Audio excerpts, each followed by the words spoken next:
সকলকে আমার আনন্দিত জয়গুরু। পরম পূজ্যপাদ শ্রী শ্রী আচার্যদেবের যাজন নিয়ে আসছি। এক পরিবার এসেছে। তাদের মধ্যে আছেন ২২ বছরের যমজ ভাই। আচার্যদেব ওই দুই ভাইকে বলছেন, একসাথে হয়েছ, এটা নিয়ে এগিয়ে চলো। কখনো নিজেদের মধ্যে কম্পিটিশন নিয়ে যেও না। ও এটা পারছে, আমাকেও পারতে হবে, তা নয়। দুজন দুজনকে প্রশংসা করবে। আর যেটুকু সময় পারবে ডিপি ওয়ার্কের ব্যাপারে লাগবে। আরও বললেন, আলো, বাতাস, গাছপালা, পশুপক্ষী, প্রকৃতির কত জিনিস আমরা উপভোগ করতে পারছি ঈশ্বরের অবদান স্বরূপ। তিনি আমাকে এই সুযোগ দিয়েছেন, তাই সবার প্রতি আমার কৃতজ্ঞতা থাকবে সবসময়। সুরাট থেকে আগত প্রায় শতখানেক গুরুভাতা ও মায়েদের প্রতি বললেন ডিপি ওয়ার্কের কাজে লাগতে। বিশ্ব স্বাস্থ্য সংস্থার স্বাস্থ্য সম্পর্কে সংজ্ঞা হচ্ছে শারীরিক, মানসিক, সামাজিক আর আধ্যাত্মিক। এই চারটে স্বাভাবিক থাকলে তবেই সে সুস্থ। ডিপি ওয়ার্কে এই সব দিকগুলো রক্ষিত হয়। কয়জন মিলে একসাথে হাঁটলে স্বাভাবিকভাবে মানসিক উৎফুল্লতা আসে। দৈনন্দিন একঘেয়েমি থেকে বের হওয়ার দরুন। তাতে শরীর মন ভালো হয়। এই কাজ করতে গিয়ে কতজনের জীবনে কত ঘটনা, গল্প বের হয়ে আসছে। একজন আরেকজনকে পাশে পেয়ে বাঁচার আনন্দ খুঁজে পাচ্ছে। হতাশ জীবনে মরণের দৌড়ে যাওয়া মানুষ ফিরে আসছে। ১০০ বছর আগে ঠাকুর অনন্ত মহারাজকে উদ্যোতনে প্রাণত্যাগ করা থেকে বাঁচিয়েছিলেন। আজ ১০০ বছর বাদেও তেমন ঘটনা ঘটছে।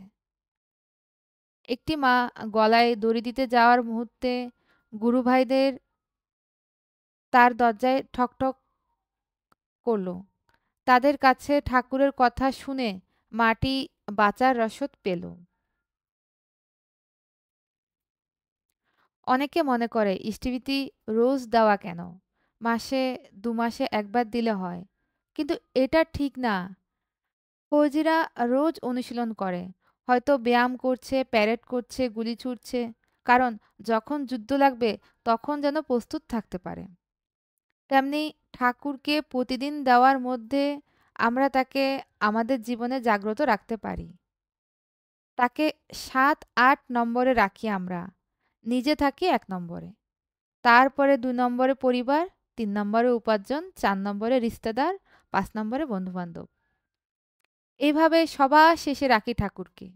আর চাই তিনি ১ নম্বরের মতো কাজ করে দিন। তা কি কখনো হয়? বিপদে মা-বাবাকে ডাকি না। ঠাকুরকে, ঈশ্বরকে ডাকি। কুয়োয় পড়লে একটা দড়ি বা কিছু লাগে, যার সাহায্যে উঠি। ইষ্টিবৃতি আমাদের সেই দড়ির কাজ করে।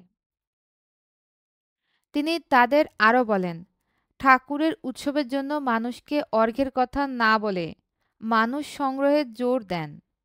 হাত জোর করে জানাবেন উৎসবে আসার কথা।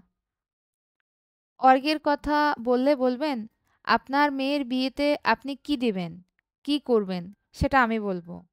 আপনার উৎসব আপনি কিভাবে করবেন সেটা আপনার দায়িত্ব। আমি আপনাদের খবরটা দিতে এলাম। এত তারিখে এখানে উৎসব হবে মাত্র। তিনি জোর দিয়ে বলতে গিয়ে বললেন, আমাকে বিশ্বাস করেন তো? আমি যা বললাম সেগুলো হতে পারে বিশ্বাস করেন তো? দাদা ও মায়েরা একযোগে উচ্চস্বরে বলে উঠলেন, হাঁ। তখন তিনি বললেন, তাহলে লেগে পড়েন। এখনই নিজেরা বসে প্ল্যান করেন কিভাবে কি করবেন, যান। জয়গুরু।